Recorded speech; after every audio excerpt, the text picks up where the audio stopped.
மாலிக்னு ஹிந்தில வந்த ஒரு படத்தை தான் இன்னைக்கு நாம பார்க்க போறோம். படத்தோட இன்ட்ரோவே நாம இன்ட்ரோ கொடுக்க வேண்டிய அளவுக்கு ஒருத்தா தான் இருக்குது. இருந்தாலும் ஏதாவது ஒரு இன்ட்ரோ கொடுங்கடா அப்படின்னு கேட்டீங்கன்னா, அரசியல்வாதியாவது எப்படி? ஒரு காலத்துல அரசியல்வாதி ஆவதற்கு நீதிவான் வரணும், நேர்மையானவன் வரணும், தியாகிகள் வரணும், சுதந்திர போராட்ட வீரர்கள் வரணும், இப்படி எல்லாம் அந்த காலத்துல எதிர்பார்த்துக்கிட்டு இருந்தாங்க. இப்போ அரசியல்வாதி ஆறதுக்கு எப்படி ஒருத்தன் வளர்ந்து நிக்கணும், எப்படி ஒரு எம்எல்ஏ சீட்டுக்காக ஒருத்தன் என்னென்ன பண்ணணும், இது எல்லாத்தையுமே இந்த படத்துல அழகா சொல்லி கொடுக்குறாங்க. யாராவது அரசியல்வாதிங்க கட்சிக்காரங்க பார்த்து தெரிஞ்சுக்கங்க. இதுதான் நடப்பு அரசியல் நினைக்கிறேன். போலாமா இப்ப ஸ்டோரிக்குள்ள? இந்த படத்தோட ஸ்டார்டிங் சீன்ல நூத்துக்கணக்கான போலீஸ் ஒரு பாலடைஞ்ச பில்டிங்க ரவுண்டு கட்டிட்டாங்க. மாலிக், இதுக்கு பிறகு ஒன்னால இங்க இருந்து எஸ்கேப் ஆக முடியாது, போது நிறுத்திக்க, சரணடைஞ்சிரு அப்படின்னு யாரோ ஒரு எஸ்பி பேசிட்டு இருக்கிறார். சூப்பரண்ட் ஆஃப் போலீஸ் உயரதிகாரி. அந்த பக்கத்துல இருந்து நோ ரெஸ்பான்ஸ். சரி சுடுங்கியா அப்படின்னு சொன்னதும் ஒருத்தர் முந்திக்கிட்டு சுட ஆணும் உள்ள ஒரு சத்தம். அப்போ அடிச்சிட்ட போல குறிப்பாத்து, அப்ப அவார்டு உனக்கு தான் அப்படின்னு சொன்னதும் இவன் காலில் விழுந்து ஆசீர்வாதம் வாங்கிக்கிறார். தேங்க்ஸ் சார் அப்படின்னு. சுட்டே இல்ல இருக்கானா செத்துட்டானு போய் பாருப்ப அப்படின்னு விரட்டுறாரு. இவர் பயந்துகிட்டே போறாப்ல, கூட ரெண்டு பேரும் துணைக்கு போறாங்க. குண்டடி பட்டவன் உயிரோட இருக்கானா செத்துட்டானான்னு பாக்குறதுக்காக. ஆனா சாகல போல தெரியுது. ஒண்ணுக்கு ரெண்டு பெரிய கன் எடுத்துக்கிட்டு டப்ப டப்ப டப்ப டப்பன்னு அடிச்சு தள்ள பதிலுக்கு காண்டானவரு திருப்பி சுட ஆரம்பிக்கிறார். இந்த பக்கம் விடாது நம்ம மாலிக் சுட்டுக்கிட்டே இருக்கிறார். யார் இவர்? எப்படி இவ்வளவு பெரிய ரவுடியாக மாறினாரு? 100 போலீஸை கொண்டு வந்து சுட்டு தள்ளுற ரேஞ்சுக்கு இவர் என்ன பண்ணிருக்கிறார்? இதையெல்லாம் நம்ம அடுத்து பார்க்க போறோம். கட் பண்ணி இப்போ சில வருடங்களுக்கு பிறகுன்னு பிளாஷ்பேக்கு போறோம். பிளாஷ்பேக்ல ஒரு 50 வண்டிங்க மணல் லாரிங்க மணல் அள்ளிக்கிட்டு கஸ்டமரோட இடத்துக்கு போய்கிட்டு இருக்குதுங்க. போற வண்டி எல்லாம் திடீர்னு ஒரு செக் போஸ்ட்ல போலீஸ் நிப்பாட்டுது. டிரைவரே கத்தலாமா பேசுறான். யாரு வண்டி தெரியும்ல? மாலிக் வண்டி அப்படின்னுமா. மாலிக் வண்டியா? இறங்கடான்னு ஒரு போலீஸ்காரரு போலீர்னு ஒரு அற விடுறாரு. மாலிக்கோட டிரைவர் மேலே அடிச்சியா, என்ன நடக்க போது பாருன்னு சீனை போடுவான். உடனே அந்த பக்கத்துல இருக்க ஒரு இன்ஸ்பெக்டர் வராரு. என்னையானு விசாரிக்கிறார். இந்த மாதிரி மாலிக் வண்டியை மாலிக்னா பயந்துருவமா, ரொம்ப ஓவரா பண்றாங்க அப்படின்னு சொல்ல அவரை லத்திய வாங்கி அடிக்க ஆரம்பிக்கிறார் அந்த டிரைவர். பதிலுக்கு நீங்க அனுபவிப்பீங்கன்னு கத்திட்டு இருக்கிறான் டிரைவர். பார்த்தா ஒட்டுமொத்த டிரைவர்களையும் வரிசையா குந்தக்கால்ல உட்கார வச்சுட்டாங்க. அங்க ஒரு கார் வருது. மாலிக்கோட ஆட்கள்னு தெரிஞ்சே நிப்பாட்டினவன் எவன்டா அப்படின்னு வந்து நிக்கிறாப்ல. நம்ம ஹீரோ மாலிக்கோட பெஸ்ட் ஃப்ரெண்ட் இவர் தான். படிக்கிற காலத்துல இருந்தே ஃப்ரெண்டு. அவர்கிட்டயும் மாலிக்னா பயந்துருமான்னு டிரைவர் ஓவராசர் டிரைவருங்கிற எஸ்பி வந்து எஸ்பிங்கிற ஆண்டவா யாருப்பா அவரு? இன்ஸ்பெக்டரா சப் இன்ஸ்பெக்டரா யாரோ ஒருத்தர். அங்கேயும் எகத்தலாம பேசுவாரு, பதிலுக்கு அடிக்க போவாரு நண்பரையே. ஓங்கி ஒரு குத்து விடுவாரு பாருங்க, ஆளு பயந்து போயிடுறாரு. கூட இருக்கிற எந்த போலீஸும் ஹெல்ப்புக்கு வரல. அப்படியே அலாக்கா இன்ஸ்பெக்டரையே தூக்கி வண்டியில போட்டு அங்க இருந்து தூக்கிட்டு போறாங்க மாலிக் கிட்ட காட்டுறதுக்காக, ஹீரோ கிட்ட காட்டுறதுக்காக. வண்டி ஏதோ ஒரு ஊர்ல வந்து நிக்குதுங்க. வாட்ச்மேன் மாதிரி அங்க ஒருத்தர் இருக்கிறாரு செக்யூரிட்டி. அவர் வந்து பாக்குறாரு. காருக்குள்ளவங்க எல்லாம் இருக்கிறாங்க. என்னப்பா மேட்டர்னு கேட்டா, ஹீரோ உசி போடு ஒரு பீஸை தூக்கிட்டு வந்திருக்கிறேங்கிறாங்க. அவரும் பார்த்துட்டு எங்க படுத்திருக்கிறாப்லன்னு ஃபர்ஸ்ட் இவங்க கண்டுபிடிக்கணும். ஏன்னா அவ்வளவு பெரிய கிராமத்துல எந்த வீட்டு மொட்டை மாடியில வேணாலும் இவன் போய் படுக்கலாமா. ஏதாவது ஒரு இடத்துல தொடர்ந்து படுத்துக்கிட்டு இருந்தானா ஏதாவது உசுருக்கு ஆபத்துன்னு இந்த மாதிரி பிளான். எந்த வீட்டுல எந்த மொட்டை மாடியில படுப்பான்னு கிடையாது தெரியாது. இப்போ ஒரு வழியா லைட் அடிச்சு தேடி கண்டுபிடிச்சு அவரை போய் ஒருத்தன் பயந்துகிட்டே உசுப்புறான். எந்திரிச்சிட்டாரு. டீ போட்டு வான்னு சொல்லிட்டு கிளம்பிங்க வராரு. ஆளு பாருங்க யாரும் தெரியுதா?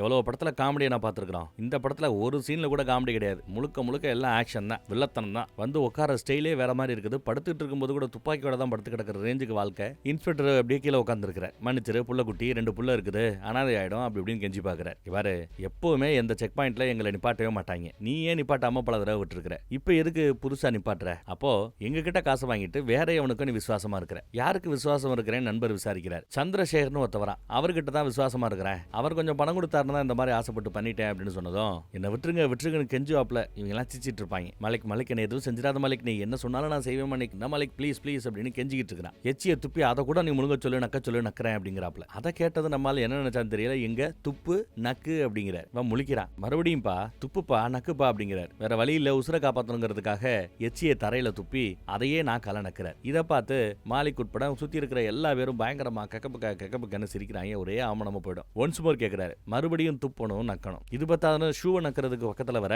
துப்பாக்கியால அப்படியே முதுகுல சுட்டு கொண்டுட்டாரு. இறக்கவே காட்டல. இப்படி பண்ணாதான் நல்ல எந்த ஒரு போலீஸுக்கும் இவங்க வண்டியை மடக்கிறதுக்கோ நிறுத்துறதுக்கோ யோசிப்பானுங்களாம். அதுக்காக இந்த மாதிரி செய்றாங்க. அதே சமயம் அந்த பக்கம் பார்த்தா அந்த ஊரி எம்எல்ஏவை பாக்குறதுக்காக அந்த சந்திரசேகர் அப்படிங்கிற ஆளு வந்திருக்கிறார். இவன் ஒரு லோக்கல் ரவுடி தான். பெரிய ரவுடி ஆகணும், மாலிக் மாதிரி ரவுடி ஆகணுங்கிறதா இவனோட லட்சியம். இருக்கிற மணலை ஃபுல்லா அவன் தான் திருடுறான். இருக்கிற பில்டிங் கான்ட்ராக்ட், பிரிட்ஜ் கான்ட்ராக்ட், பாலம் கட்டுற கான்ட்ராக்ட் எல்லாத்தையும் அவனே எடுத்துக்கிறான். நாங்கெல்லாம் வேற தொழில் பண்ண வேண்டாமா? நீங்க எம்எல்ஏ ஆகிறதுக்கு உதவி பண்ண வேணாம். கீழே இருந்து பல ரவுடி சிலத்தெல்லாம் உங்களுக்காக நான் பண்ணியிருக்கிறேன், பதிலுக்கு அவனை போட்டு தள்ளுங்க அப்படின்னு கேட்டுக்கிறான். அதையுமே கொஞ்சம் திமிரா தான் கேட்டு போறான்னா பாத்துக்கங்களேன். எம்எல்ஏ அரசியல்னாலே இந்த மாதிரி பல பேரை அட்ஜஸ்ட் பண்ணி போக வேண்டி இருக்குது, எல்லாம் தொல்லை அப்படின்னு யோசிச்சுட்டு இருக்கிறேன். சரி இவனோட தொல்லையில இருந்து தப்பிக்கணும்னா என்ன வழி அப்படின்னு கேட்டா, மாலிக்க போடணும். இந்த ஊர்ல இருக்கிற யாருமே மாலிக்க போடுறதுக்கு தயாராக இருக்க மாட்டாங்கன்னு சொன்னதும் வேற ஏதாவது அப்படின்னு இவர் விசாரிக்கிறார். வடநாட்டு பக்கத்துல இருந்து ஒருத்தனை இறக்கலான்னு யோசிக்கிறாங்க. இது வரைக்கும் 98 என்கவுண்டர் அவன் பண்ணிருக்கிறான்னு சொன்னதுமே பிஏ பேர் சொல்லணும்னு அவசியம் இல்ல, எம்எல்ஏவே பேரை சொல்றார். அவன் தான் கரெக்டா இருக்கும், அவனை இறக்கலாம் அப்படின்னு முடிவு பண்ணி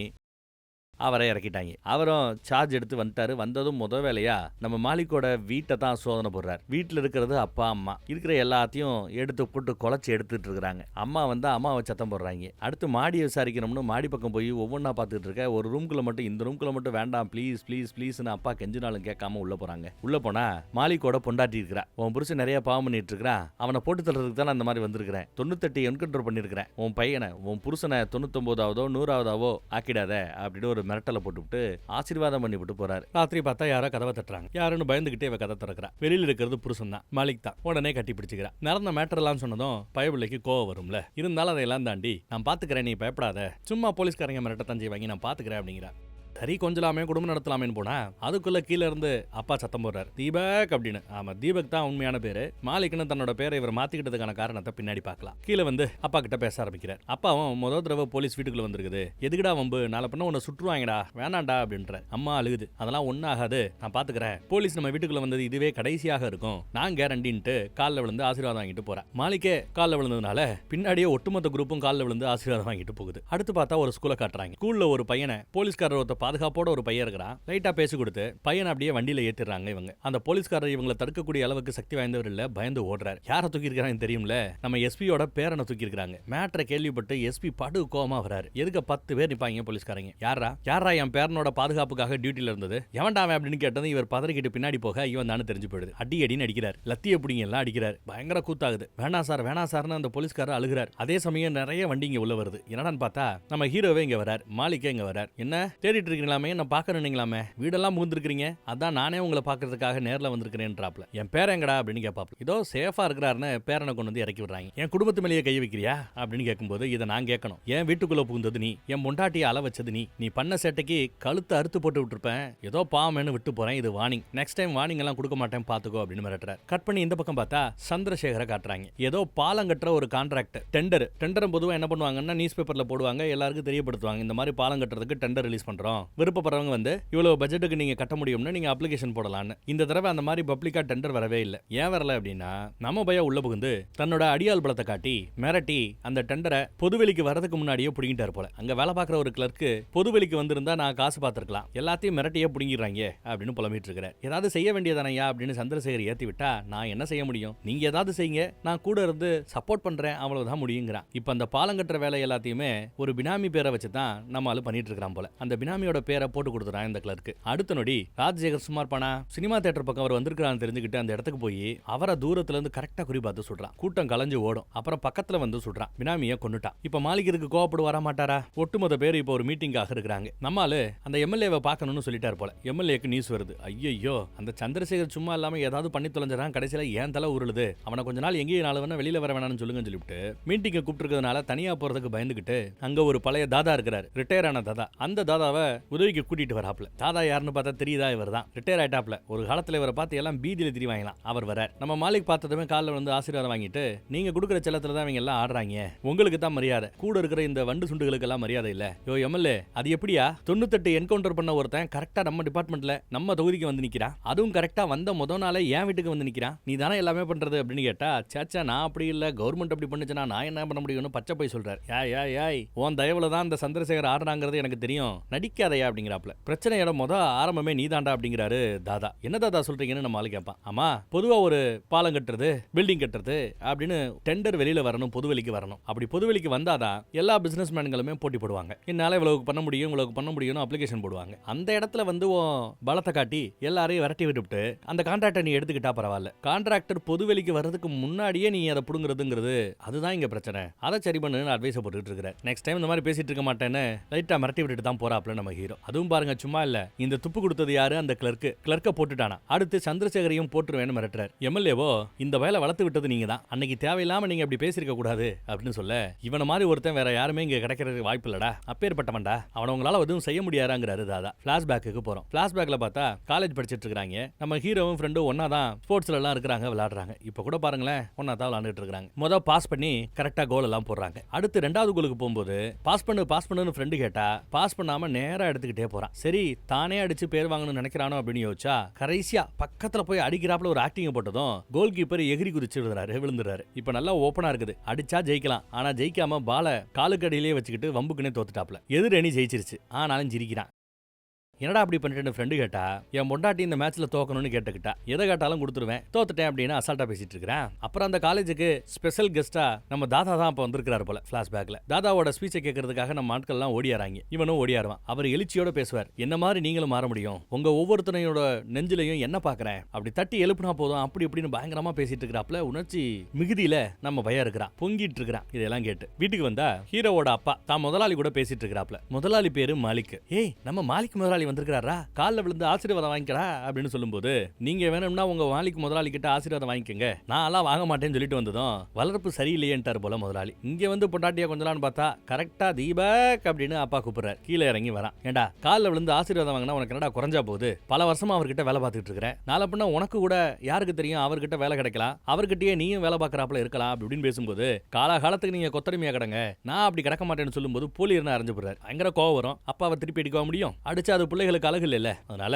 இங்க பாருங்க, நீ என்ன சொன்னீங்க, நீ ஒரு சாதாரண விவசாயி பையனோட புள்ள, ஒரு விவசாயி அப்பனுக்கு பிறந்தவனி, அந்த மாதிரி நடந்துக்கோ அப்படின்னு நீங்க அப்படி நினைக்கிறீங்க. ஆனா நீங்க ஒரு சாதாரணமான பிள்ளையோட அப்பா கிடையாது, அதை நீங்க போக போக தான் புரிஞ்சுக்க போறீங்க அப்படின்ட்டாரு. அன்னைக்கு ராத்திரி பார்த்தா திருதுப்புன்னு இவர் விவசாயம் பண்ண அந்த நிலத்துல அறுவடைக்கு தயாரா இருக்கிற நெற்களை எல்லாம் யாரோ உழுது தள்ளிக்கிட்டு இருக்கிறாங்களா. மேட்ரை கேள்விப்பட்டு பதறிக்கிட்டு அப்பா ஓடுறாரு. அங்க போய் இந்த மாதிரி உழுதுகிட்டு இருக்கிற யாருன்னு கேட்டா ஒரு லோக்கல் ரவுடி. அவன் பேரு மாலிக் தான். ஐயா மாலிக் ஐயா, உங்க காலில் விழுகிறேன், நிலம் என் முதலாளி மாலிக்கு சொந்தம், நான் விவசாயம் பண்ணி அதுல கிடைக்கிற லாபத்துல தான் நான் குடும்பம் நடத்திக்கிட்டு இருக்கிறேன், உங்களுக்கும் அவருக்கும் நிலத்துல ஏதாவது பிரச்சனை தகராறுனா நீங்க பேசி தீர்த்துக்கங்க, இல்ல அறுவடை முறையிற வரைக்கும் கொஞ்சம் காத்துக்கிட்டு இருங்க அப்படின்னு காலில் விழுகிற. ஆனாலும் அவன் கேட்க மாட்டேங்கிறான், நிறுத்த மாட்டேங்கிறான். டிராக்டரை ஓட்டிக்கிட்டே இருக்கிறாங்க. இல்ல நான் விட மாட்டேன்னு இவர் குறுக்கால போய் நிக்க சும்மா ஏத்துறான்ட்டா அந்த மாலிக். டிராக்டரை விட்டு ஏத்திட்டாங்க போல, அடிச்சு போட்டாங்க போல. மேட்ரை கேள்விப்பட்டு இவங்க ஹாஸ்பிட்டலுக்கு ஓடியாராங்க. தலையில காயம், கை உடைஞ்சு போச்சு, நிறைய அடி. இதெல்லாம் பார்த்ததும் பிள்ளைக்கு பயங்கர கோவம் வருது. முதலாளி மாலிக் அங்க இருப்பாப்ல. யார் அதை பண்ணதுன்னு கேட்டா, ரவுடி மாலிக்னு ஒருத்தவர் இருக்கிறான், அவன் தான் பண்ணிருக்கான், அவனை ஏதாவது பண்ணுங்க அப்படின்னு சொல்லும்போது, தாதாவோட ஆளாவன், என்னால எதுவும் பண்ண முடியாதுன்னு முதலாளி கையை விரிச்சார். இதுக்கு தான் இந்த மாதிரி முதலாளிகளுக்கு விசுவாசமாக இருக்க கூடாதுங்கிறத தான் எங்க அப்பா கிட்ட படிச்சு சொன்னேன், கேட்கலையே, நானே பாத்துக்கிறேன்னு வேகமா கிளம்புறான். பின்னாடியே ஃப்ரெண்டு ஓடியாராரு. டேய், என்னடா பண்ண போற, தாதாவோட ஆளாண்டா, என்னடா பண்ண போற அப்படின்னு கேட்டா, தாதா கிட்டே போய் பேசுவோன்னு தாதா வீட்டை கண்டுபிடிச்சு வீட்டுக்குள்ளேயே எகிரி வராங்க. அப்போ தாதா கிட்ட எடுபடியா இருந்தவர் தான் நம்ம எம்எல்ஏ. அவர் தடுக்க சட்டையை பிடிக்கிறான். என்னடா சத்தம்னு தாதா வெளியில வந்துறார். தாதா தாதா, நீங்க அன்னைக்கு ஸ்கூல்ல எங்க காலேஜ்ல வந்து ஸ்பீச் கொடுத்தீங்கல்ல, அதெல்லாம் சும்மாவா, எங்களை மாதிரி ஆட்களை வளர விடாம நசுக்கிட்டே இருந்தா நாங்க எப்படி வளர முடியும், எங்கள்ல உங்களை பாக்குறதா சொன்னீங்களா, அதெல்லாம் சும்மா வாய் வார்த்தை தானா அப்படின்னு சத்தம் போடுறான். இருடா தம்பி, யாரா நீ, என்னடா வேணும்னு விசாரிக்கிறாரு பொறுமையா. இவனும் மேட்டர் சொல்றாங்க. உங்க ஆளு மாலிக்னு ஒருத்தன் இந்த மாதிரி பண்ணிட்டா, நீங்க நியாயம் வாங்கி கொடுங்கன்னு வந்து நிக்கிறாப்ல. இங்க பாரு, உன் பிரச்சனை, நீயே போய் அதெல்லாம் என்ன ஏதுன்னு பார்த்து சரி பண்ணிக்க அப்படின்ட்டு ஒதுங்க பாக்குறாரு. அப்படியெல்லாம் ஒதுங்கினா எப்படி, நியாயம் கொடுக்க வேணாமா, எங்க அப்பாவுக்கு அப்புறம் யாரு பதில் சொல்றது அப்படின்னு கேட்டா, உங்க அப்பனுக்கு நான் ஒன்னும் புள்ள இல்லையே, நீதான புள்ள, பெத்த தகப்பனை அடிச்சிருக்காங்க, நியாயம் கேட்டு என்கிட்ட வந்து நிக்கிற, ஏன் அந்த நியாயத்தை உன்னால கொடுக்க முடியாதா அப்படின்னு பேசுறாரு. இவனுக்கு சுள்ளுன்னு வருது. உங்க அடியாளன்றதுக்காக தான் உங்ககிட்ட வந்து பேசிட்டு இருக்கிறேன், விட்டு பாருங்க, கொன்னு போட்டுருவேன் அவனை அப்படின்னு சொல்லும்போது, கொன்றுவியா, போ போய் கொன்னுட்டு வந்து நில்லு, அப்புறம் பேசிக்கலாம் போ அப்படின்னு விரட்டுறாரு. அவனும் கோவத்தோட கிளம்பிட்டான். அப்ப நம்ம எம்எல்ஏ, என்ன சார் இப்படி பேசி விட்டு இருக்கீங்க, ஏதாவது பண்ணிட்டு வந்து நிக்க போறா அப்படின்னு சொல்லும்போது, அவ்வளவு ஈஸி இல்ல, பண்ணிட்டு வந்து நின்னா பார்க்கலாம், ஒருத்துதான் அப்படின்றாரு அவரு. அடுத்து அவனை எப்படா போறதுன்னு ஃப்ரெண்டு கூட ஒரே பேச்சுவார்த்தை போய்கிட்டு இருக்கும்போது பக்கத்திலே ஒருத்தர் வராரு. இவர் ஒரு ஐயர் போல. அவன் எங்க இருக்கிறான் நான் காட்டுறேன் வாயா அப்படின்னு கூட்டு போறாப்ல. கூட்டிட்டு போய் மார்க்கெட் பக்கத்துல டீ குடிச்சிட்டு இருக்கிறவன காட்டுறாரு. அவன் தான் அடிச்சது, அவன் தான் ரவுடி மாலிக்ன்ட்டு. அங்க ஒரு உடுப்பு இருக்கு, உடுக்கை இருக்கும். அந்த உடுக்கை எடுத்து கையில கொடுத்து சண்டை முடியறவரை அடிச்சுக்கிட்டே இருக்கணும்னு சொல்லுவாப்ல. அப்ப நம்ம ஐயர் உடுக்கையெல்லாம் அடிக்கல, நேரா போய் உட்காரான். யாரா நீ முறைச்சுக்கிட்டு உட்காந்துட்டு இருக்கிறேன்னு விசாரிக்கிறாங்க. டாக்டர் விட்டு ஏத்துறீங்கல்ல, அந்த ஆளோட புள்ளன்னு சொல்லும் போது சிரிக்கிறாங்க. என்னடா ஓரா சிரிக்கிறீங்கன்னு எல்லா வேலையும் அடிச்சு பொழக்க ஆரம்பிச்சிட்டான். மொத்த அடியே அந்த மாளிகைக்கு தான் விழுகுது. நெஞ்சில ஒரு எத்து. மார்க்கெட்டே அரண்டு போய் பாக்குது. இன்னொருத்தவன கையில இருந்த செம்ப வச்சு ஒரு அடி. மூணாவது ஒருத்தன் அடிக்க வருவான் பாருங்க, அவனை அடிச்சு இழுத்து கொண்டு போய் அங்க சுட சுட வடை போட்டுக்கிட்டு இருப்பாங்க. அந்த கொதிக்கிற அந்த எண்ணெயில மூஞ்சியை போட்டு வாட்டி எடுத்துட்டாங்க. வெறி கொண்டு இருக்கிறான். ஒத்தாலோட சொல்லி முடிஞ்சு. இதையெல்லாம் பார்த்த அந்த மாளிகைக்கு பயம். கூட இருந்த இன்னொருத்தவனையும் அடிச்சு போட்டு விட்டு மாளிகை விரட்ட ஆரம்பிக்க, மாளிகை இன்னும் பயந்துகிட்டு இருக்கிறார். அதுலயும் பாருங்க, கூட வந்தவனை இந்த நொண்டி நொண்டி நடக்கிறதுக்கு சப்போர்ட் ஒன்று பயன்படுத்துவாங்கல்ல, அதை எடுத்து அதாலேயே அடி அடின்னு அடிக்கிறாப்ல. அப்புறம் மாளிகைக்கும் அடி விழுகுது, குத்து விழுகுது. இதையெல்லாம் பார்த்து இப்பதான் உடுக்கை எடுத்து அடிக்கவே ஆரம்பிச்சிருக்கிறாரு ஐயரு. அடிச்சு புரட்டி எடுத்துட்டாங்க. ஒரு ஸ்டேஜ்ல அவன் பதிலுக்கு அடிப்பான், மம்முட்டி மாதிரி ஏதோ கிடைக்கும். 2 அடி வாங்கினவர் அதையே பிடிங்கி அவன் கழுத்து பிடிச்சு நெரிக்கிறார். அப்புறம் அவங்க கிட்ட இருந்து அதை பிடிங்கி குத்துன்னு குத்த ஆரம்பிச்சிட்டார். ரத்தம் கொப்பளிக்குது. மாலிக்கோட சோழியை முடிச்சிட்டாப்ல. அன்னில இருந்து ஊர்க்காரங்க எல்லாம் தீபக்கார நம்ம ஹீரோவை மாலிக்கா பார்க்க ஆரம்பிக்கிறாங்க. இப்படித்தான் மாலிக்கு வளர்ந்து நின்னா. அடுத்த நியூஸ் பார்த்தா மார்க்கெட்ல கொலை, தீபக் என்கிற மாலிக் தான் இதை பண்ணான்னு பேப்பர்ல ஓடிட்டு இருக்குது. இதுதான் பழைய பிளாஷ்பேக். இப்ப பார்த்தா நம்ம எம்எல்ஏ தாதா கிட்ட வந்து நிக்கிறார். உங்க தயவுல நான் எம்எல்ஏ ஆனவன், உங்களை கேட்காம ஏதாவது செய்வேனா வப்பனா, எனக்கு தான் நீங்க சப்போர்ட் பண்ணணும், நீங்க அவனுக்கு சப்போர்ட் பண்ணிட்டு இருக்கீங்க அப்படின்னு பேச, ஏண்டா அந்த என்கவுண்டர் ஸ்பெஷலிஸ்ட் எஸ்பியை நீ யாரை கேட்டா இந்த ஏரியாவுக்கு போட்ட, என்ன கேட்டா போட்ட அப்படின்னு கரெக்டா கேட்கிறாரு. ஆளு முழிக்கிறான். இப்போ அடுத்த பஞ்சாயத்தை பத்தி பேசுறாரு இவரு. அடுத்து நடக்க போற எம்எல்ஏ எலெக்ஷன்ல அவன் பார்ட்டிசிபேட் பண்ணணும்னு நினைக்கிறான். அவனை நிறுத்துங்க அப்படின்னு இது பண்ணிட்டு இருக்காரு. ஆனா இவரோ அதெல்லாம் முடியாது, இந்த விஷயத்துல நான் நியூட்ரலா தான் இருக்க போறேன், உனக்கு சப்போர்ட் இல்ல அவனுக்கு சப்போர்ட் இல்ல, நியூட்ரலா இருக்க போறேன்னு பேசிட்டு இருக்காரு. இல்ல நீங்க அவனுக்கு தான் சப்போர்ட்னு எனக்கு தெரியும், சொல்லலைனாலும் அதுதான் நிஜங்கிறாரு எம்எல்ஏ. கட் பண்ணி இந்த பக்கம் பார்த்தா இவன் ரவுடிசம் பண்ணி சம்பாதிச்ச காசு எல்லாத்தையும் மொத்தமா அடிக்க வச்சிருக்காங்க. இதெல்லாம் எலெக்ஷனுக்காக யாராருக்கு கொடுக்கணும், எப்படி செலவு பண்ணணுங்கிறத பத்தி எல்லாம் பேசிட்டு இருக்காரு. ரவுடிசம் பண்ணா நாளை பண்ண என்னைக்காவது போலீஸ் போட்டு தள்ளிட்டு போயிட்டே இருக்கும். ஆனா அரசியல்வாதி ஆயிட்டா நமக்கு சலாம் போடும் போலீஸ். அதனாலதான் அரசியல்வாதியாக முயற்சி பண்றதா சொல்லிட்டு இருக்காரு. ரொம்ப ஆடாதரான்னு ஃப்ரெண்டு சொல்லும்போது, இவ்வளவு ஆட்டத்தை நான் அவ்வளவு ஈஸியா சம்பாதிச்சிடல, கஷ்டப்பட்டு தானே சம்பாதிச்சிருக்கிறேன், இதையும் சம்பாதிப்பேன், இந்த எம்எல்ஏ பதவியையும் சம்பாதிப்பேங்கிறாப்ல. சப்போர்ட் பண்ணுவேன் இல்லன்னு கேட்க, இதுவரை உன நான் எதுக்காவது சப்போர்ட் பண்ணாம இருந்திருக்கிறேன்னா டெஃபினட்டா சப்போர்ட் பண்ற மச்சான் அப்படிங்கிற நண்பரும். அந்த பக்கம் பார்த்தா எம்எல்ஏ, எஸ்பி, அந்த ரவுடி ராஜசேகர் 3 பேரும் இப்ப பேச்சுவார்த்தை நடத்திட்டு இருக்காங்க. அடுத்து என்ன பண்றதுன்னு. எம்எல்ஏவும் அந்த ராஜசேகரும் சேர்ந்து, நீ ஒரு பயந்தாங்கோலி, நீ எல்லாம் எப்பரா 98 பேரை என்கவுண்டர் பண்ண, ஒன்ன போய் கஷ்டப்பட்டு அங்க இருந்து இங்க கொண்டு வரதுக்கு செலவு பண்ண பார்த்தியா, என்ன சொல்லணும், உனக்கு பதவி உயர்வெல்லாம் கொடுக்கலாம், ரெக்கமெண்ட் பண்ணலாம் நினைச்சிட்டு இருக்கிறேன், இந்த சின்ன வேலையை செய்ய மாட்டேங்கிற, அப்படி இப்படி நல்லா ஏத்தி விட்டதும் எஸ்பிக்கு கோவம் வந்து இப்போ ஃபுல் ஃபோர்ஸ்ல இறங்க ஆரம்பிச்சார். இவனை போட்டு தள்ளுறதுக்காக ஏரியா பக்கம் வந்திருக்கிறார். ஆனா எந்த வீட்டு மொட்டை மாடியில் இவன் படுத்து கிடப்பான், எந்த ஏரியால இருப்பான்னு யாருக்கும் தெரியாதுன்னு நினைச்சிட்டு இருந்தா ஏரியாவை கரெக்டா கண்டுபிடிச்சு வந்துட்டாங்க. குறிபாத்து நிக்கிறாங்க கரெக்டா அந்த மொட்டை மாடியை வேற. இவர் சுட்டு சண்டையை ஆரம்பிச்சு வைக்கிறார். எப்படி இவங்களுக்கு இந்த மேட்டர் தெரிஞ்சது? அப்ப யாரோ ஒருத்தன் மேட்டரை வெளியில லீக் பண்ணிருக்கான் இவங்க கேங்லயே. நண்பர் ஓடியாந்துறாரு. சரி அடுத்தடுத்து இங்க இருந்து மூவ் பண்ணுவோம்னு சொல்லிட்டு துப்பாக்கி சண்டை நடக்க ஆரம்பிக்குதுங்க. மாத்தி மாத்தி சுட்டுக்கிட்டு இருக்காங்க. தொடர்ந்து சண்டை பண்ணணும்னு நினைக்கிறாரு நம்ம ஹீரோ. அப்பதான் ஃப்ரெண்டுக்காரன், இங்க பாரு நம்ம ஏரியா கண்டுபிடிச்சு வந்திருக்காங்க, மொட்டை மாடி கரெக்டா கண்டுபிடிச்சு வந்திருக்காங்க, நமக்குள்ளேயே ஒரு கருப்பு ஆடு இருக்குது, அதனால அவசரப்படாத, இங்க இருந்து தப்பிக்க பாப்போம்னு சொல்லி அங்க இருந்து தப்பிக்க முயற்சி பண்றாங்க. இவங்களோ கண்ணாமண்ணான்னு சுட, அவங்களும் பதிலுக்கு சுட்டு தப்பிக்கன்னு போய்கிட்டு இருக்குது. அப்படி போய்கிட்டு இருக்கும்போது ஒருத்தன் கரெக்டா மாலிக்கு குறி பார்த்து சுட்டுறாங்க. பின்னாடி இருந்த நண்பர் தான் அவனை தள்ளி விட்டு காப்பாத்தி பதிலுக்கு அவனை சுட்டு கொள்றார். இவன் தான் அந்த கருப்பு ஆடு. இந்த தாடி டிஆர் மாதிரி நிறைய முடி வச்சிட்டு இருக்காருல, இவன் தான் அந்த கருப்பு ஆடு போல. இவன் தான் போட்டு கொடுத்தான் போல. இவனே மாலிக்க கொல்றதுக்கு முயற்சி பண்ணி இருந்திருக்கான். ஆனா அந்த முயற்சியில அன்னைக்கு போலீஸ் ஒத்து போயிடுச்சு. நேத்து நடந்த அந்த மேட்டர் பத்தி கேள்விப்பட்டு பொண்டாட்டி கொஞ்சம் கோவமா இருக்கிறா. சும்மா அடிப்போம் கொல்லுவோம் கொத்துவோம் பேசிட்டு இருக்கும்போது, நாளை பின்ன வரதா இருந்தா உங்க ஆயுதத்தெல்லாம் வெளியில வச்சுட்டு தான் உள்ள வரணும்னு பொண்டாட்டி சத்தம் போட்டா. அப்புறம் ஜமானம் பண்றதுக்காக நம்ம போய் முயற்சி பண்ணிட்டு இருக்கிறா. கட் பண்ணா இப்போ மணல் அள்ளுற இடத்துல ராஜசேகர் பிரச்சனை பண்ண ஆரம்பிச்சிட்டார். இங்க போனாலும் தான் புள்ளியும் சேர்த்தும் கூட்டு போயிட்டு இருக்கிறான் ராஜசேகர். மணல் அள்ளுற இந்த கான்ட்ராக்ட் எல்லாம் இனிமே நாங்க தான் எடுப்போம், நாங்களும் மணல் அள்ளுவோம் செய்வோம். உங்க மாலிக்கு இப்ப போலீஸுக்கு பயந்துகிட்டு பதுங்கி பதுங்கி வாழ்ந்துகிட்டு இருக்கிறான். இனிமே நாங்க வைக்கிறதா சட்டம்னு இந்த ரவுடிசம் குரூப் போய் பிரச்சனை பண்ணுதுங்க. அங்க மாலிக்கு விசுவாசி ஒருத்தவன் இருப்பான், அவன் இல்ல அப்படி இப்படின்னு இது பண்ணிட்டு இருக்கான். இனிமே நாங்க சொல்றதா அப்படின்னு இவங்க முடிவு பண்ணிட்டாங்க. இந்த பக்கம் பார்த்தா அரசியல்வாதி ஆகணுன்றதுக்காக நிறைய பேருக்கு அன்பளிப்பு எல்லாம் கொடுத்து மக்கள் பணி செய்ய ஆரம்பிச்சிட்டார். அப்படி செஞ்சிட்டு இருக்கிற மாலிக்கு கிட்ட இப்ப அப்டேட் வருது, இன்னும் 8 மாசத்துல எலெக்ஷன் இருக்குது, அதனால இதெல்லாம் பெருசா பண்ண வேண்டாம், பொறுமையா போவோம், விட்டு பிடிப்போம் அப்படிங்கிறாரு நம்ம மாலிக். ஆனா கூட இருக்கிற ஃப்ரெண்டுக்காரனும், இல்ல இந்த மணல் அள்ளுற குவாரில இருந்து இப்ப வந்தாருல இவரோ, நீங்க விட்டு பிடிக்கிறதுக்குள்ள மொத்தத்தையும் அவங்க பிடிச்சிருவாங்க, ஏதாவது பார்த்து பண்ணுங்க அப்படின்னு சொல்லிட்டு போயிட்டாப்ல. கட் பண்ணி இப்ப பார்த்தா மணல் அள்ளுற இடத்துல அவங்க மணலை தான் ஏத்தணும்,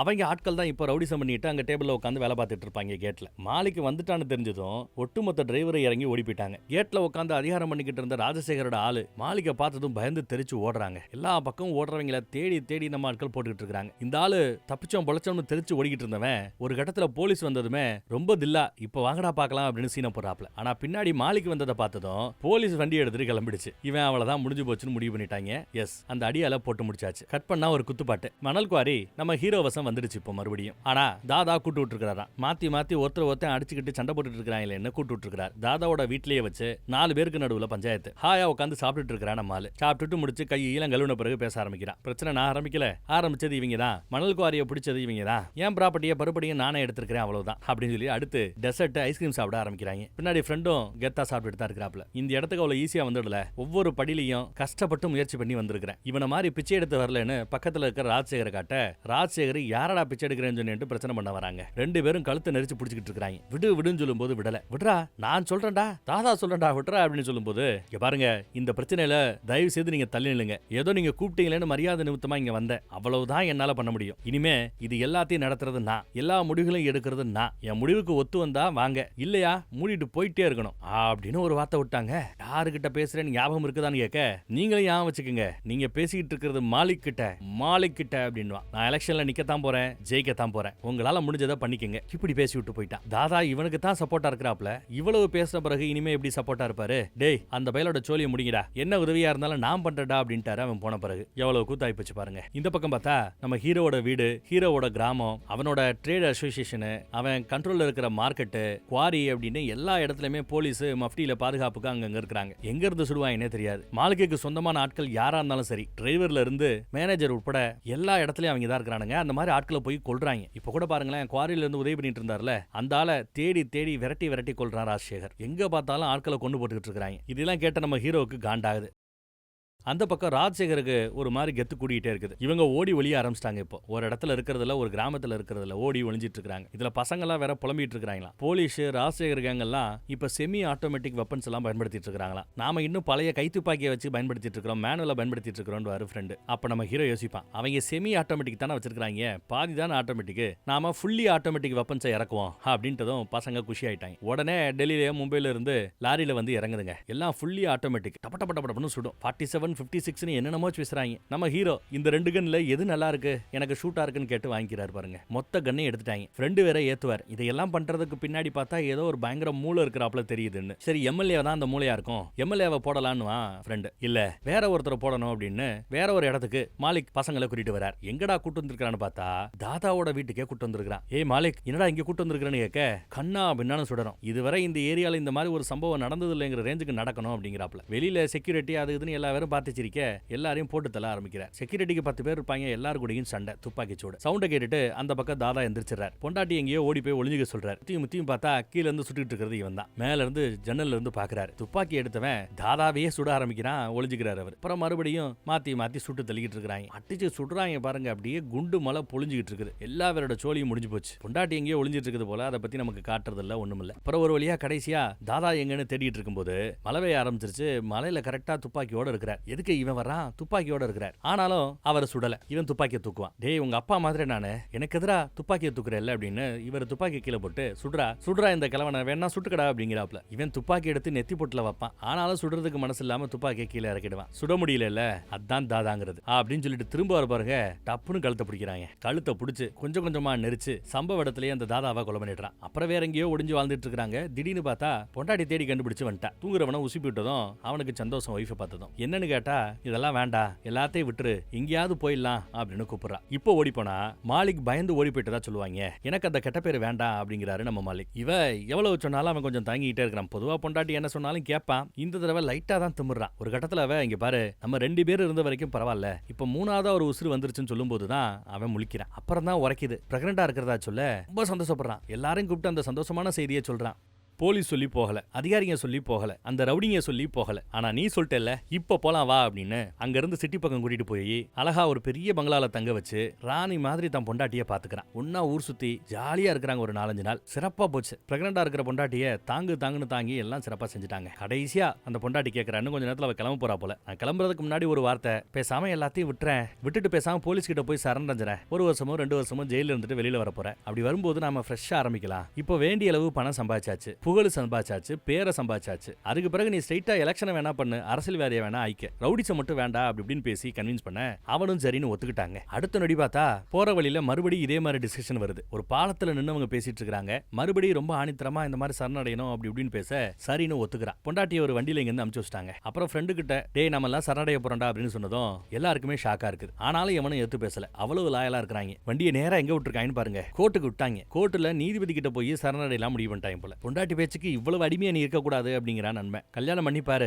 நீயும் கிட்டத்தட்ட இந்த மாதிரி ஆயிடுவ அப்படின்னு வாப்ல. எனக்கு எவன் பொண்ணு கொடுப்பான்னு சொல்லும் போது பக்கத்துல இருக்கிற ஒரு மொட்டையை காமிச்சு வேணா இவனை கட்டிக்க அப்படின்னு நக்கல் பண்றாரு. அப்புறம் வந்து ஜட்ஜையா முன்னாடி உட்காந்தாச்சு. ஜட்ஜையாவே ஒரு மாதிரி பயப்படுறாப்ல. கையெல்லாம் கிடுகிடுன்னு நடுங்குது. சரணடைவதற்கான அந்த ஃபார்மாட்ஸ், அந்த ஃபார்மாலிட்டிஸ் இதெல்லாம் முடிக்கணும் போல கையெழுத்து போடுற அந்த சமயம் இவன் உட்பட பின்னாடி இருக்கிற ஆட்கள் உட்பட எல்லாருமே சரணடைய போறோம்னு கையெழுத்து போடுற அந்த நொடி ஒரு நியூஸ் வருதுங்க. அந்த நியூஸை கேட்டதும் பதறிக்கிட்டு தெரிச்சு ஓடியாராங்க. ஆல்மோஸ்ட் கையெழுத்து போட போயாச்சு, சரணடைகிறோன்னு அவ்வளவு மனசு மாதிரி வந்தாச்சு. அந்த சமயமா போத்து இவங்க செய்யணும் என்ன செஞ்சு தொலைஞ்சிருக்காங்க பாருங்க. இவ்வளவு நல்ல விஷயத்தை செஞ்சுட்டு போன அந்த பொண்டாட்டிய, அவ போன அந்த வண்டியை மொத்தமா எரிச்சு தள்ளி இருக்கிறானுங்க. பார்த்து கதறுவான், துடிப்பான். ஃப்ரெண்டும் மத்த குரூப் சேர்ந்து தான் அவனை கண்ட்ரோல் பண்றாங்க. என்னையா ஆயிருக்குன்னு கொஞ்சம் தூரம் பின்னாடி பிளாஷ்பேக்கு போனோம்னா முகமூடி போட்டுக்கிட்ட ஒரு 4-5 பேர் துப்பாக்கியால கண்மூடித்தனமா சுட்டு கொண்டு இருக்காங்க. சுட்டுக்கிட்டு முடிச்ச பிறகுதான் உள்ள போய் பார்த்தா மாலிக் அங்க இல்ல, மாலிக்கோட பொண்டாட்டி இருந்திருக்காங்கிறது தெரிய வருது. அப்புறம் கண்ணா பின்னான்னு சுட்டதுல மொத்தமா எரிஞ்சு போச்சு போல. இவன் கதறி அழுதுகிட்டு இருக்கான். இனிமே எவனையும் விட போறதில்ல, இல்ல கொலவெறியோட எல்லாத்தையும் பண்ண போறான்னு தெரிஞ்சு போச்சு. முத வேலையா அந்த கொலை பண்ண 4 பேர் எவன்னு தேடி கண்டுபிடிக்கிறாங்க. அவங்க இருக்கிற இடத்த கண்டுபிடிச்சு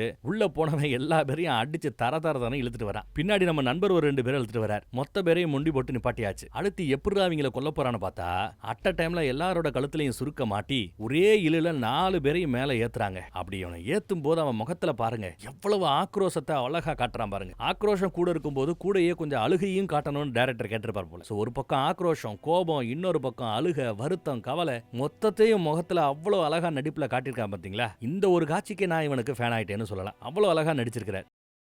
எல்லாவரையும் கொண்டு போட்டாச்சு. அடுத்து கொலவெறி அடங்காது. எப்படி அடுத்து இதெல்லாம் பண்ணது நாம தான் சொல்லிட்டு நம்மளை தான் தேடி வருவான்னு எம்எல்ஏக்கு பயம். இங்க நம்ம எஸ்பி அப்டேட் கொடுக்குறாரு. தகவல் வந்ததான் இந்த மாதிரி அவன் வரான்னு. அதனால நாம தான் செஞ்சோம். ஆனா செஞ்ச பிறகுதான் தெரிஞ்சது உள்ள பொண்டாட்டி இருந்திருக்கிறா அவன் இல்லன்ட்டு அப்படின்னு வருத்தப்படுறாரு. அட பாவி போச்சுடா, நேரா இங்க வரப்போறான், நம்ம எல்லாத்தையும் போட்டு தள்ள போறான், கொலவெறியோட திரிகிறான், ஏன்டா இப்படி படுத்துறேன்னு பயங்கர டென்ஷன் ஆயிட்டு இருக்கிறார். முட்டாப்பைய உன்ன போய் நான் இந்த வேலைக்காக இங்க கொண்டு வந்த பாரு அப்படின்னு யோசிக்கிறார். அப்புறம் சரி விடு, பேசாம இந்த பழிய சந்திரசேகர் மேல போட்டுருவோம், சந்திரசேகரை காவு கொடுத்துருவோம், சந்திரசேகர் எங்க இருக்கிறாங்கிற மேட்டரை அவங்களுக்கு தெரியப்படுத்து, சந்திரசேகரை போட்டுதல்னா அவனுக்கு கோபம் குறையும். அப்புறம் போய் இதையெல்லாம் பண்ணது அவன் செத்து போன பிறகு, சந்திரசேகர் செத்த பிறகு இதையெல்லாம் பண்ணது சந்திரசேகர் தான், நாம இல்லைன்னு அவன் காலில் போய் விழுகிறேன், மன்னிப்பு கேட்கிறேன், என்ன பண்ணி தொலைகிறது, அரசியல்வாதி ஆனாலே எவன் காலில் விழுகிறது எனக்கு சகஜமா போச்சு அப்படிங்கிறாப்ல. ஆனா அவன் நம்ம ஆளாச்சே அப்படிங்கிறாரு இன்ஸ்பெக்டர். அதனால அவனுக்காக ஏன் உசுர விட்டுற முடியாதுல்ல, ஏதாவது பண்ணி ஆனும்ல, அவனை பலி எடுத்துருவோன்ட்டு போயிட்டாரு எம்எல்ஏ. அடுத்து பார்த்தா சந்திரசேகர் இருக்கிற இடத்த இவங்களுக்கு தெரிய வந்துருச்சு போல. ஒரு பெரிய ஹாஸ்டல்ல தங்கியிருக்கிறாங்க. ஒரு ஹாஸ்டலா லாட்ஜான்னு தெரியல, லாட்ஜ்ல தங்கியிருக்காங்க போல. அந்த லாட்ஜுக்குள்ள புகுந்து ஒவ்வொரு ரூமா தேட ஆரம்பிக்கிறாங்க. மித்த ஆட்கள் எல்லாத்தையும் அங்க இருந்து அப்புறப்படுத்திட்டு இருக்காங்க. அடியாட்களா தேடி பிடிச்சு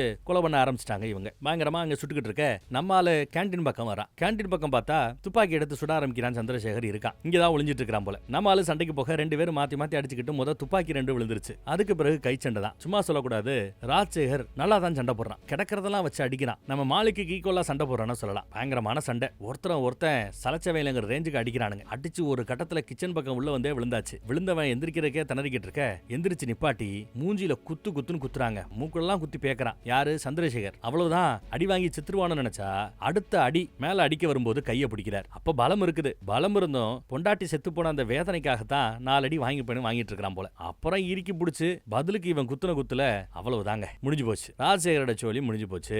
அடுத்து துப்பாக்கி எடுத்தாச்சு, சுட போறாரு. அப்போன்னு பார்த்தா அப்பான்னு சத்தம். ராஜசேகரோட பையன் அங்கதான் இருக்கிறான். நம்ம ஆட்களும் வந்துடுறாங்க. ஹீரோ ஒரு பார்வை பார்த்ததும் ஃப்ரெண்டு அந்த பையனை தான் பக்கம் திருப்பி பிடிச்சுக்கிட்டு காரையும் முடிக்கிட்டார். டப்பட்டப்பட்டப்பட்டப்பட்டம்னு சுட்டு ராஜசேகர் மூஞ்சியவே சிதைச்சு கொண்டு போட்டாச்சு. அதுக்கு பிறகு எம்எல்ஏ இவளை பார்க்கணும்னு இவங்க கிட்ட பேசி இவங்க ஒரு லொகேஷனுக்கு வர சொல்லியிருப்பாங்க. அந்த லொகேஷனுக்கே வந்திருக்கிறார் பேச்சுவார்த்தை நடத்துறதுக்கு. போன தடவை நம்ம எஸ்பி கிட்ட சொன்னாப்ல, அதேதான். இதுக்கு எனக்கு எந்த சம்பந்தமும் இல்ல, நீ தப்பா என் மேல கோபத்தை காமிக்காத, நான் அரசியல்வாதி, புரிஞ்சுக்கோ, உனக்கு எனக்கு நடுவில் இருக்கிறது மிஸ் அண்டர்ஸ்டாண்டிங் தான், அதை தவிர வேற ஒண்ணும் இல்ல அப்படின்னு பேசிட்டு இருக்கும்போது போலீஸ் ரவுண்டு கட்டி சுட ஆரம்பிச்சிட்டாங்க. அட துரோகி, காட்டு கொடுத்துறியான்னு சொல்லி நண்பன் எம்எல்ஏவை அப்படியே சுட்டு கொண்டு வர்றான். ஒரே குண்டு நெஞ்சில பாஞ்சு எம்எல்ஏ செத்துருச்சு. நச்சு பாம்பு இவன் அப்படின்னு ஃப்ரெண்டு திட்டுறாப்ல. அப்புறம் மீதி இருக்கிற ஆட்கள் எல்லாம் அடுத்து பாதுகாப்பு பணியில இருக்கிறாங்க. பார்த்தா எக்கு தப்பா ரவுண்டு பண்ணி ஏகப்பட்ட பேர் வந்துட்டானுங்க, ஏகப்பட்ட போலீஸ். இவங்களும் பாமெல்லாம் தூக்கி போட்டு பாக்குறாங்க, போலீஸை சமாளிச்சு பாக்குறாங்க. ஆனாலும் முதுன்னு வந்துகிட்டே இருக்கிறாங்க. இங்கே இருந்தா பிரச்சனை ஓடுவோம் சொல்லிட்டு முயற்சி பண்ணி ஓட ஆரம்பிக்கிறாங்க. குரூப்ல பாதி பேருக்கு மேல போயிட்டாங்க. மீதி ஆட்கள் ஓடிக்கிட்டு இருந்தா ஓடுற எல்லா திசையிலையும் போலீஸ் வண்டிகள் வந்துகிட்டே இருக்குதுங்க. எஸ்பி வேற களத்துல இறங்கி விரட்டிக்கிட்டு இருக்காரு. இவங்க குரூப்ல ஒவ்வொரு ஆளா பின்னாடி இருந்து சுடப்பட சாக அப்படின்னு போயிட்டு இருக்காங்க. ஒவ்வொரு ஆளா செத்து போயிட்டு இருக்காங்க. இன்னும் எகிரி குதிச்சு வேற ஒரு இடத்து பக்கமே வந்துறாங்க. இங்க மாதிரி இந்த இடத்துக்கு வந்தாச்சு, இவங்க கூட நம்ம தாக்குதல் நடத்த போறோம்னு முடிவு பண்ண போலீஸ் அந்த கிராமத்துல இருந்த ஒட்டுமொத்த மக்களையுமே ஒரே மண்டபத்துக்குள்ள துப்பாக்கி முனையில உட்கார வச்சிட்டாங்க, சத்தம் போடாம இருக்க சொல்லி. ஊரையே காலி பண்ணி வச்சிருக்காங்க. இவங்களுக்கு உதவி பண்றதுக்கு இப்ப ஆட்கள் யாரும் இல்ல. அவ்வளவு பக்கா ஸ்கெட்ச். ஐயர் நொண்டிக்கிட்டு இருக்க, ஐயர் அங்க அப்படியே விட்டுட்டு வராம கூட்டிட்டு வந்துட்டு இருக்காரு நம்ம ஹீரோ. இப்ப மிச்சம் இருக்கிறது டோட்டலாவே பாத்தீங்கன்னா 4 பேர் தான். ஒரு மாட்டு தொழுவத்துல உட்கார்ந்து ரெஸ்ட் எடுக்கலான்னு பார்த்தா அதுக்குள்ளேயே சுட ஆரம்பிக்க அந்த பாலடைஞ்ச பில்டிங்குள்ளேயே 4 பேரும் தஞ்சம் பூந்துடுறாங்க. 4 பேர் இருக்காங்க. ஓரளவு துப்பாக்கி இருக்கு, தோட்டா இருக்கு. தோட்டா தீர்ற வரை சுட்டு தள்ளிக்கிட்டே இருக்கணும்னு நம்ம ஹீரோ உத்தரவு போட்டுட்டு இருக்காரு. அப்பதான் யாரும் எதிர்பார்க்காத அந்த நொடி வெளியில ஏகப்பட்ட போலீஸ் சுட்டுக்கிட்டு இருக்கிற அந்த நொடி போலீஸை பார்த்து சுடுவான்னு பார்த்தா நண்பன் ஐயரை சுட்டு கொண்டுறான். கூட இருந்த அந்த இன்னொருத்தவனையும் சுட்டு கொண்டுறான். ஹீரோக்கு ஆச்சரியம், கடைசியில துரோகம் பண்ணது இந்த நண்பனா அப்படின்னு. ஏன்டா இப்படி அப்படின்னு கேட்டா வெளியில எல்லா பேரும் மாலிக்னு உன் பேரத்தான் கூவிட்டே இருக்கணுமா? உன் பின்னாடியே தெரியற எனக்கு என்ன வேணும் ஒரு தெரியான்னு யோசிச்சியா? நீ மாலிக்காவ அப்பனா மாலிக்கு கொத்தடிமையாவே தெரியணுமா? இவன் எப்படி தான் அப்பா கிட்ட கேள்வி கேட்டானோ அதே கேள்வியை இந்த நண்பன் அவன் கிட்ட கேட்கறான். மாலிக் சொன்னா அது பகல், மாலிக் சொன்னா அது ராத்திரி, மாலிக் சொன்னா கொல்லணும், மாலிக் ஜெயிலுக்கு போவ சரணடையும் சொன்னா சரணடையணும், ஒன்னாவே சண்டை போடணும், ஒன்னாவே சாகணும், ஒன்னாவே ஜெயில கழிய தின்னணும். ஏன் எதுக்குடா உனக்கா நான் ஜெயிலுக்கு போனோம்? அதுக்கு பதிலா நீ ஜெயிலுக்கு போ, இது எல்லாத்தையும் நீ பாத்துக்கடான்னு மொத்தத்தையும் என்கிட்ட கொடுத்துருக்கலாம்ல, என்ன அடுத்த வாரிசு அறிவித்திருக்கலாம். கொடுக்கலாம்ல அப்படின்னு கேக்குறாங்க. அடா பாவி, கேட்டிருந்தா மொத்தத்தையும் உனக்கு கொடுத்துருப்பேனடா அப்படிங்கிறாரு நம்ம ஹீரோ. சொல்லிட்டு முன்னாடி வர, எனக்கு எதையும் கேட்டு வாங்கி பழக்கம் இல்ல, நானும் ஷார்ப்பு, இதையெல்லாம் பண்ணது நீ நினைச்சுக்கிட்டு இருக்கிறியா? ஆமாங்க, இவ்வளவு கூத்துவீங்க பேசிட்டு இருக்கும்போது வெளியில போலீஸ் யாருமே சுடல, எல்லா பேரும் அமைதியா இருக்கிறாங்க. அந்த எஸ்பியோட சேர்ந்து தான் இந்த ஃப்ரெண்டு எல்லா கூத்தையும் பண்ணிட்டு இருக்கான் போல தெரியுது. சரி, என்ன குத்தி கொல்றதா இருந்தா இல்ல சுட்டு கொல்றதா இருந்தா தயவு செய்து கொன்னுடு. ஆனா ஒண்ணுக்கு 2 தடவை செக் பண்ணி பாத்துக்கோ. மறுபடியும் உயிரோட வந்தேன் அப்படின்னு சொல்லும்போது அதுக்கு தான் சுட போறேன்னு சுட வருவான் பாருங்க, துப்பாக்கியை பிடிக்கிறாங்க. புடுங்கினதும் பயங்கரமா 2 பேருக்கு நடுவுல சண்டை நடக்குது. மாத்தி அடிச்சுக்கிறாங்க. தம்மு தும்முன்னு சவுண்டு வெளியில கேட்டுட்டு இருக்கும். நண்பனை போட்டு பொலன்னு பொலக்கிறான் நம்ம ஹீரோ. ஒரு கடத்துல காலவாரி விட்டுறான். அப்புறம் மறுபடியும் சண்டை தான். எல்லா இடத்துலயும் நல்ல ஃப்ரெண்ட் அடி வாங்குறான். ஹீரோ அடி நடிக்கிறாப்ல. ஒரு கட்டத்துல ஹீரோவோட கழுத்தை பிடிச்சு நெருக்கிறாப்ல. ஒரு வாய்ப்பு கிடைக்கும். அப்படி வாய்ப்பு கிடைக்கும் போதுதான், ஏண்டா என்ன நினைச்சிட்டு இருக்கிற, எல்லா ஷாட்டையும் நீ தான் எடுத்தேன்னு நினைச்சிட்டு இல்ல நீ தான் முடிவு பண்ண நினைக்கிறியா? ஒவ்வொரு முடிவுக்கு பின்னாடியும் எல்லாத்தையும் பண்ணது நான்டா அப்படின்னு ஒரு பெரிய குண்டை தூக்கி போறார். அந்த தாதாவோட சாவுக்கு காரணம் நம்ம ஹீரோ இல்ல, இவன் தான். ஏன்னா முதல் நாள் ஏத்தி விட்டுருப்பான். எல்லாத்துக்கும் பின்னாடி மூளையா இருக்கிறது எம்எல்ஏவா இருக்குமோ இல்ல வேற யாராவது இருக்குமோன்னு இருப்பான். அப்ப ஏன் அது நம்ம தாதாவா இருக்க கூடாதுன்னு நம்ம ஹீரோ யோசிச்சிருப்பாரு. தாதாவை கொண்டு இருப்பார். சோ அப்படி கிளப்பி விட்டது இவன் தான். அப்புறம் நம்ம எம்எல்ஏ பாம்புன்னு சொல்லி காட்டி கொடுத்தா சொல்லி பொய் சொல்லி அவர் மேல பழிய போட்டு எம்எல்ஏவை சுட்டு கொண்டது இவன் தான். அப்புறம் சந்திரசேகர் இருக்கிற இடத்த எஸ்பி இவங்கிட்ட தான் சொல்லியிருப்பாப்ல. ஃப்ரெண்டு தான் இவங்கிட்ட சொல்லியிருப்பான், இந்த மாதிரி ஒரு லாட்ஜ்ல தங்கி இருக்கிறான்னு. சோ அந்த கொலைக்கு காரணம் நான் தான் அப்படிங்கிறாப்ல. அது எல்லாத்தையும் தாண்டி கடைசியா சரணடையணும்னு சொன்னேன், உன் பொண்டாட்டியை கொன்னதும் நான் தான் அடுத்த குண்டை தூக்கி போடுறாங்க. எஸ், இவங்க பொண்டாட்டி போற அந்த வண்டியை காட்டி கொடுத்தது இவன் தான் எஸ்பி கிட்ட. மாலிக் வரான் சுட்டுருங்க அப்படின்னு சொல்லி தான் இவன் கோட்டி கொடுத்துருக்கான். பொண்டாட்டி வரான்னு சொல்லியிருந்தா கூட போலீஸோ யோசிச்சிருக்கும் சுடுறதுக்கு. பொண்டாட்டி செத்தாதான் இவன் சரணடைகிற அந்த முடிவுல இருந்து வெளியில வருவாங்கிறதுக்காக இந்த கூத்தெல்லாம் பண்ணிருக்காப்ல. இதையெல்லாம் கேட்ட பிறகு நம்ம போய் சும்மா இருப்பானா? அப்படியே கழுத்தை நெரிடான்னு விடுவானா? கழுத்தை நெரிச்சுக்கிட்டு இருக்கிற அந்த கையை பிடிச்சி இழுத்து மொத்தமா தூக்கி ஃப்ரண்ட்ல வீசுவான் பாருங்க. அவ்வளவு வெறியோட வீசுவான். சும்மா பொழந்து கட்டுறான். குத்துன்னு குத்துறான். சந்திரசேகரை எப்படியெல்லாம் அடிச்சானோ கிட்டத்தட்ட அதை விட கோரமாவே இங்க அடிக்கிறாங்க. ஒரு கட்டத்துல அடி வாங்கி சாகர ஸ்டேஜுக்கு போய் கிடக்குறான். ஆனாலும் அடிக்கிறதுக்கு மனசு இல்லாம தூக்கி கழுத்தை நெரிச்சுக்கிட்டு இருந்தவர் பாவமேனு கீழே போட்டுறார். கொல்றதுக்கு இவருக்கு மனசு வரலங்க. கொஞ்சம் முதுக காட்டினாப்ல அந்த பக்கத்துல திரும்பி இருப்பார் பாருங்க. டப்புன்னு துப்பாக்கி எடுத்து ஷோல்டர் பக்கம் ஒரு தோட்டா, வயித்துல ஒரு தோட்டாவை இறக்கிட்டான். பொத்துன்னு விழுந்துட்டார். ஆனாலும் கொஞ்சம் மூச்சு இருக்குது நம்ம ஹீரோ கிட்ட. வெளியில வந்துட்டான் ஃப்ரெண்டு. போலீஸ்காரர் என்னடாச்சு முடிச்சான்னு கேட்டா, ஏதோ கொஞ்சோண்டு மூச்சு இழுத்துக்கிட்டு இருக்குது, மீதியை நீ முடிச்சு விட்டுரு அப்படின்னு கிளம்புறான். டே, ஃபுல்லா முடிச்சு நீ போக வேண்டியதான்றா, அது என்னடா ஆல்மோஸ்ட் கொன்னுட்டேன்னு சொல்லிட்டு போற அப்படின்னு கத்துறாப்ல. இன்னும் மூச்சு இருக்குது, முடிச்சு விடுங்க அப்படின்னு கத்திட்டு ஃப்ரெண்டு போயிட்டாங்க. இவருக்கு போறதுக்கு பயம், மித்த போலீஸுக்கும் போறதுக்கு பயம். உள்ள போகாம வெளியிலேயே உட்காந்து யோசிச்சுட்டு இருந்ததுல ராத்திரி ஆயிப்போச்சு. அப்புறம் கொஞ்சம் தடுமாறி நம்ம போய் எந்திரிக்கும் போதுதான் ஒரு போலீஸ் சுட கரெக்டா அதுவும் நம்ம ஹீரோ மேல பட்டிருக்கும். சுட்டா மட்டும் போதாது, போய் பாருங்கடான்னு போலீஸ் அனுப்பிச்சு வச்சிருப்பாப்ல. அப்போ 1க்கு 2 துப்பாக்கி எடுத்து மொத்த போலீஸையும் கண்ணா அப்படின்னு சுடுவான். பதிலுக்கு போலீஸ் சுடும். அப்படி சுடும்போது தான் அந்த பில்டிங்கே மொத்தமா பத்தி எரியும். இதைத்தான் இந்த படத்தோட ஸ்டார்டிங் சீன்ல பாத்திருப்பீங்க. முல்லா எரிஞ்சு போச்சு. உள்ள டெட் பாடிஸ் எல்லாம் அடையாளம் தெரியாத ரேஞ்சுக்கு கருகி போய் கிடக்குது. ஹீரோ செத்துட்டான். இந்த பக்கம் பார்த்தா சில மாதங்களுக்கு பிறகு நாட்களுக்கு பிறகு நம்ம எஸ்பி ரிட்டையர் ஆகிறாரு. பயங்கர மரியாதை கொடுக்கப்படுது, ராஜ மரியாதை கொடுக்கப்படுது. ஏதோ அவார்டெல்லாம் கொடுக்க போறாங்களா. அவார்டு கொடுக்கறதுக்கு யார் வர்றா, பறக்கம் கொடுக்கறதுக்கு யார் வர்றான்னு பார்த்தா அந்த தொகுதி எம்எல்ஏங்கிறாங்க. எம்எல்ஏ யாருன்னு பார்த்தா, அட நம்ம ஃப்ரெண்டுக்காரன் துரோகம் பண்ணி நம்ம ஹீரோவோட சாம்ராஜ்யத்தை அழிச்சானே அந்த ஃப்ரெண்டு தான் எம்எல்ஏ ஆயிருக்கான் போல இப்ப தெரியுது. ஒரே கல்லுல 3 மாங்கா அடிச்சிட்டான். 1 ரவுடிசம் ஹீரோவோ போட்டது, 2 சந்திரசேகர போட்டதன் மூலமா அந்த தொழில் சுத்து வட்டாரத்தில் இருக்கிற மணல் குவாரி, இந்த பிரிட்ஜ் கட்டுறது, பாலம் கட்டுறதுன்னு எல்லாத்தையுமே அவன் எடுத்துக்கிட்டான். அடுத்து 3வது அரசியலுக்குள்ள வரணுங்கிறதுக்காக அந்த எம்எல்ஏவும் போட்டு தள்ளிட்டான். இப்போ ஒட்டுமொத்த அந்த 3 சாம்ராஜ்யமும் இவங்கிட்ட தான் இருக்குது. எவ்வளவு பண்ணிருக்கான் பாத்துக்கங்க. வந்து அவார்டு கொடுக்க படத்தை இந்த இடத்துல முடிச்சிட்டாங்க. விநாயகர் சதுர்த்திக்கு ஓவரா டான்ஸ் ஆடிட்டு இருக்காரு நம்ம எஸ்பி ரிட்டையர் ஆன பிறகு. பயங்கர குஷியா டான்ஸ் ஆடிட்டு இருக்கும்போது மூஞ்சியை மறைச்சுக்கிட்டு யாரோ ஒருத்தர் உள்ள களத்துல இறங்குறாங்க. யாராது அப்படின்னு பார்த்தா, அட நம்ம ஹீரோ மாலிக் தான். பயபுள்ள சாகலங்க உயிரோட தான் இருக்கிறான். கொலவெறியோட உள்நோக்கி வந்துகிட்டே இருக்கிறார். நாம எப்படி மாலிக்கை கவனிச்சோமோ அதே மாதிரி அந்த கூட்டத்திலையும் எஸ்பி மாலிக்கை கவனிக்கிறார். அப்படியே முகமுடைய அந்த மாஸ்க கழட்டுவான் பாருங்க, உயிரோட தான் இருக்கிறான் அப்படின்னு எஸ்பி தெரிஞ்சுக்கிட்டு மரண பீதியோட பார்க்க படத்தை இந்த இடத்துல முடிச்சிட்டாங்க. அடுத்து என்ன நடக்கும்? பழிக்கு பழி தான். எஸ்பியே இந்த இடத்துலயே போட்டுருவாப்ல. அப்புறம் ஃப்ரெண்டை போடுறதுக்கு ஸ்கெட்ச் போட்டு பெருசா ஏதாவது ஒரு சிறப்பான சம்பவத்தை நடத்துவாப்ல. மேபி 2வது பாகம் ஒன்று வந்தா அதுல நமக்கு இதையெல்லாம் காட்டலாம். வந்துச்சுன்னா பேசுவோம். நல்லா இருந்ததா? வேற ஒரு நல்ல படத்துல மறுபடியும் சந்திப்போம். நம்ம வாட்ஸ்அப் குரூப்போட லிங்க் கீழே as usual டிஸ்கிரிப்ஷன்ல இருக்குது. இப்போ நான் பேசும்போது கூட இங்க வரும் என் ஸ்கிரீன்ல. விருப்பப்படுறவங்க கிளிக் பண்ணி ஜாயின் பண்ணிக்கங்க. என்ன சேனல்ல என்ன வீடியோ போட்டாலும் அதோட யூடியூப் லிங்கை நம்ம வாட்ஸ்அப் குரூப்ல போடுறதுக்கு தொடர்ந்து முயற்சி பண்ணிட்டு இருக்கோம். சோ நீங்க வாட்ஸ்அப்லயே எல்லாத்தையும் பார்த்துக்க முடியும். அப்பப்ப அப்டேட்டும் கொடுப்போம். ஹாரி பாட்டர் அப்டேட் எல்லாம் யூடியூப்ல கொடுக்கல, நம்ம வாட்ஸ்அப்ல தான் கொடுத்தோம். இல்ல வந்து ஜாயின் பண்ணிக்கங்க. தேங்க்யூ.